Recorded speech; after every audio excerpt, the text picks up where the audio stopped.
Hello, good afternoon, good evening, good morning, whichever time you're watching this. Hi, beautiful people. It's me again. Yes, I have come to give you premium life update. Premium life update, guys. So, if you have noticed, for my subscribers, by the way, I love you, both subscribers, new subscribers. I love you, I love you, I love you. You guys rock. Thank you for supporting this girl. I don't take it for granted.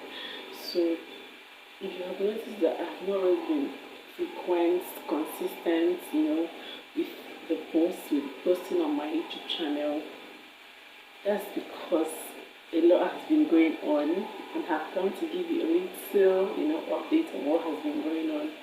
You know, um, Before this time, the baby was still coming up, like he was not yet into this stage. I think he's a year old and few weeks, a year and few weeks old. Okay, so then, then it was easier for me to shoot because he could not, he could not move around, he could not find his way around, he could not move like that.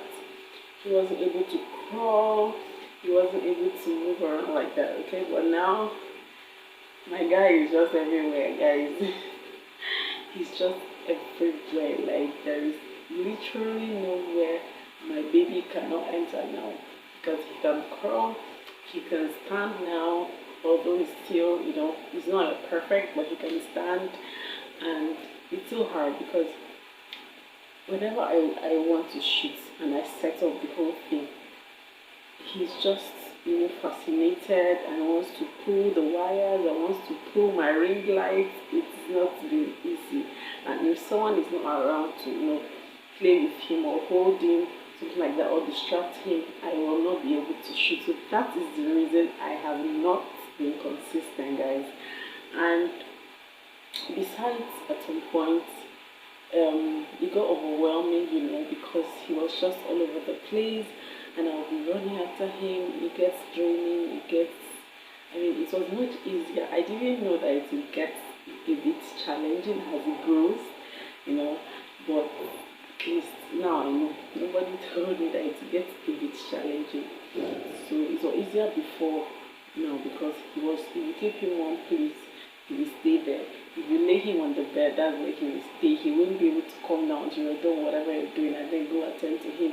The least he can do is just cry and throw tantrums. You get what I mean?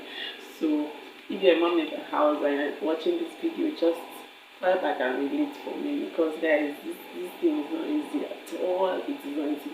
At some point, I began to see, can I do things? Like, why did I even start what I can't finish? I began to think, how am I going to do? But then again, there's always an opportunity to shoot. So I seize every little opportunity I get. Like, immediately someone just comes to visit, I'm like, oh my baby, let me shoot. Oh my baby, let me shoot. So that is how it has been for me. And at some point, my baby fell ill.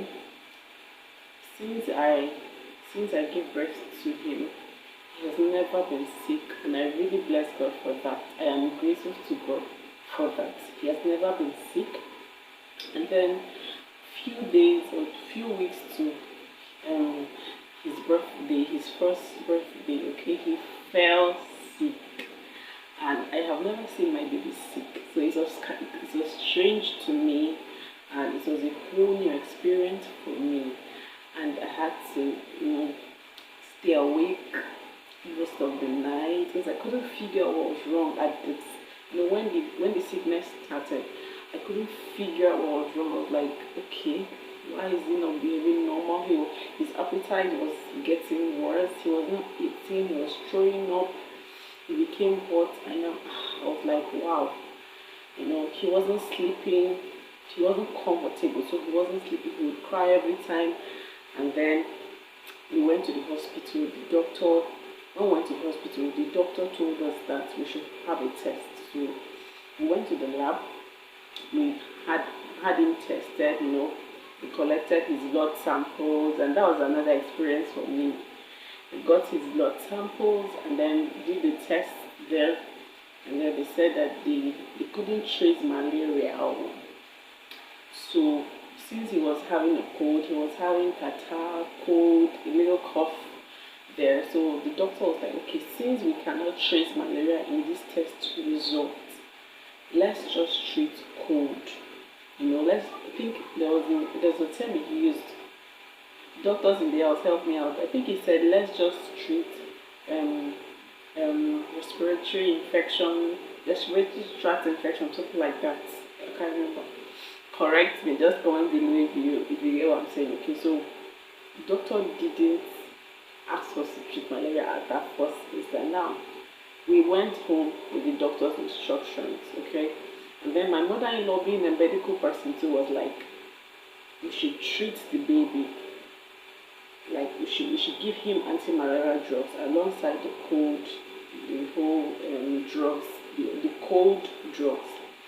And we're like, this is what the doctor said, oh, this is what the doctor said, we're following doctor's instructions. And she was like, okay, that's fine. If that's what he said, that's fine. So after we had finished, giving him the medication for about 3 days, 3 or 4 days, yeah, he wasn't getting better. It was like the fever was going and coming back. The fever was going and coming back. We were giving the medications, the temperature would go down, but then after some time it would come back. So we now wondering what's the problem, what's wrong, and then he shut down. Like it got to what, guys. This was the point where I was really scared. I was scared. I was like, what is happening? The drugs are not working.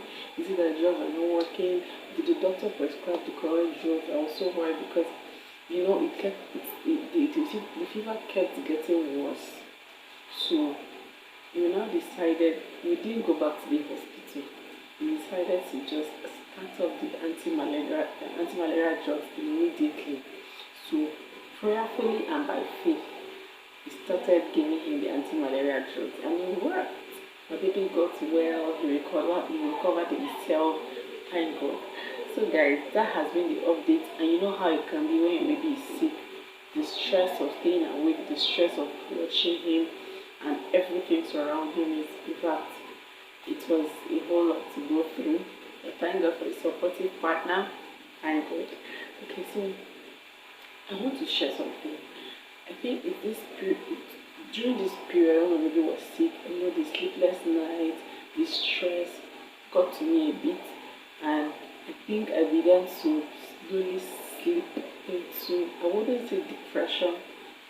I wouldn't say depression, but I just began to lose myself. I began to be sad. Most of the time I found myself thinking so deep and thinking so far away. My mind would drift and I would think and think and think and imagine a lot of negative things. And I think that was the stress getting to me. The stress was getting to me, and it was just affecting a lot of things in my head. So it was affecting my business. I run a business, okay? So it was affecting my business. It was affecting everything. I wasn't feeling the strength, the energy I needed, to just deliver. I had deliveries to make, but I was just sluggishly doing it. I wasn't on my feet. Like I wasn't delivering as I was supposed to. So everything affected my business and everything. So this is what I have come here to say, that postpartum depression is real. See, we have a lot of women that give birth, and in fact, the whole process of giving birth alone is a whole different experience. Okay, let's leave that aside. And then recovering yourself is a tug of war, can be a tug of war if you not have much help. Especially if you're someone that had a drastic change of body. Like you look at yourself in the mirror and you say, like, is this me? And getting back yourself, getting back your strength, getting back everything about you after childbirth can be a bit challenging. So that is why a lot of women tend to slip into postpartum depression. I know of people, I know of women that slip into this. They lose themselves. They think that they are on a standstill while others are on the move. So they just feel like their lives has changed. They just feel like the baby has taken a lot from them. They just feel like something is being stolen from them, you know. So if you have any pregnant or any nursing mother around you, please try as much as possible to be of help to them. Reach out to them, talk to them, always check up on them, ask them how they're feeling. Don't assume that they are doing okay. Don't assume that they are doing fine, okay?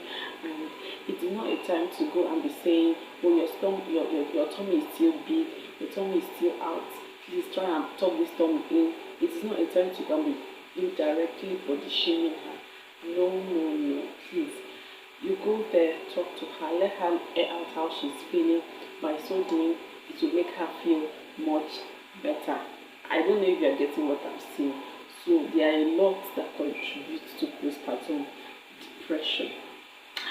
So I just wanted to come to share this life update, and tell you about the challenges I am facing as a mom, that's running a business from home, and as a wife, and everything surrounding it. It's not been easy, but thank God for a supportive partner. If you are a man, you're a husband, and you're watching this video, and you're someone that doesn't believe, you're like, what is postpartum depression? Please, I don't believe that thing is real.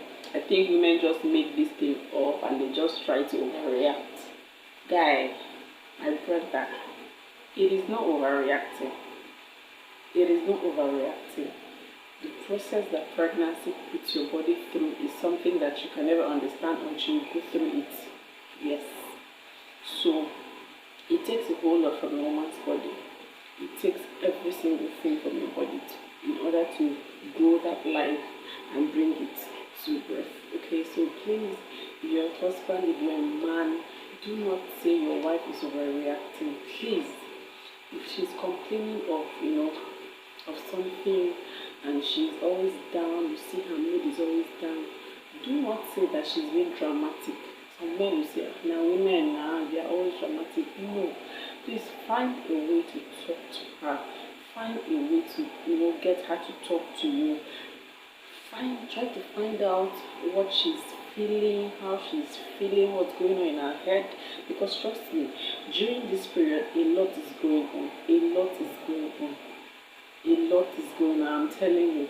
So please, you can't bear in her pain. Like, you can't share in her pain, literally. I'm saying literally now, You can't feel the pain she's feeling, whatever it is she's feeling. The least you can do is try to make her feel like you are in that space. You're emotionally available with her. She's not alone. I think that can help. Okay, so please don't assume that she's just making the whole thing up. She's just trying to gain attention. Please. So this will be the end of this video. Please drop your comment below. Let me know what your thoughts are about this video.